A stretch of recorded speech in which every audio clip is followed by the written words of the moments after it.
21.7 പുതിയ വേർഷൻ പ്രകാരം THR കൊടുക്കേണ്ട രീതിയാണ്. ഇതിൽ നമ്മൾ 6.3 THR കൊടുക്കാൻ ഉദ്ദേശിക്കുന്നത്. ജസ്റ്റ് ക്ലിക്ക് ചെയ്യാം, ഏറോ മാർക്ക് ക്ലിക്ക് ചെയ്ത് കഴിഞ്ഞാൽ അടുത്ത പേജിലേക്ക് പോവാം. അങ്ങനെ പോകുന്ന സമയത്ത് നമുക്ക് പല മാറ്റങ്ങളും കാണാം. ഇതിൽ ഈ പറയുന്ന കുട്ടികളാണ് എലിജിബിൾ ആയിട്ടുള്ള THR എങ്കിൽ ഈ അക്ഷര കാണുന്ന കുട്ടിക്ക് നേരെ നോക്കുക. അവിടെ നേരത്തെ കണ്ടത് HCM ആണ്, അവിടെ സർക്കിളാണ്.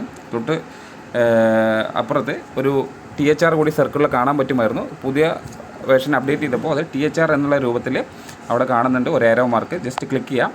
അപ്പോൾ ഇങ്ങനൊരു ഡീറ്റെയിൽസ് നിങ്ങൾ കാണാൻ പറ്റും. ഇതിനകത്ത് നിങ്ങൾ സാധാരണ പോലെ തന്നെ 7 ദിവസം, 15 ദിവസം, 25 ദിവസം ഉള്ളത് 25 മാർക്ക് ചെയ്തിട്ട് അടുത്ത് പ്രൊസീഡ് എന്നുള്ള ഓപ്ഷൻ ക്ലിക്ക് ചെയ്യുക, മുന്നോട്ട് പോവുക. അപ്പോൾ ഇതുപോലൊരു മെസ്സേജ് നിങ്ങൾ കാണും, THR ഡിസ്ട്രിബ്യൂട്ടഡ് സക്സസ്ഫുള്ളി എന്ന് കാണും.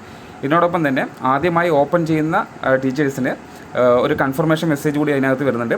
അതായത് ഈ KYC അപ്ഡേറ്റ് ചെയ്ത അല്ലെങ്കിൽ ഫോട്ടോ എടുത്ത ഈ പറയുന്ന ഗുണഭോക്താക്കൾക്ക് മാത്രമാണ് ഇനി THR കൊടുക്കാൻ കഴിയുള്ളൂ. തൽക്കാലം നമുക്കത് സ്കിപ്പ് ചെയ്യാനുള്ള ഓപ്ഷൻ കൂടെ ഉണ്ട്. അപ്പോൾ അതിൽ സ്കിപ്പ് എന്നുള്ള ഓപ്ഷൻ കൊടുത്ത് മുന്നോട്ട് പോവുക. അങ്ങനെ പോയി കഴിഞ്ഞാൽ വീണ്ടും ഒരു OTPയുടെ വിഭാഗം എത്തും. ആ OTP കൊടുത്തു കഴിഞ്ഞാൽ ഇനിയുള്ള ഘട്ടങ്ങളിൽ THR കൊടുക്കാൻ പറ്റുള്ളൂ. അതും തൽക്കാലം നമുക്ക് സ്കിപ്പ് ഓപ്ഷൻ ഉണ്ട്. OTP കൊടുക്കുന്നവിടെ സ്കിപ്പ് ഓപ്ഷൻ കൊടുത്ത് പോയി കഴിഞ്ഞ് ഇതുപോലെ മാർക്ക് ചെയ്യണം.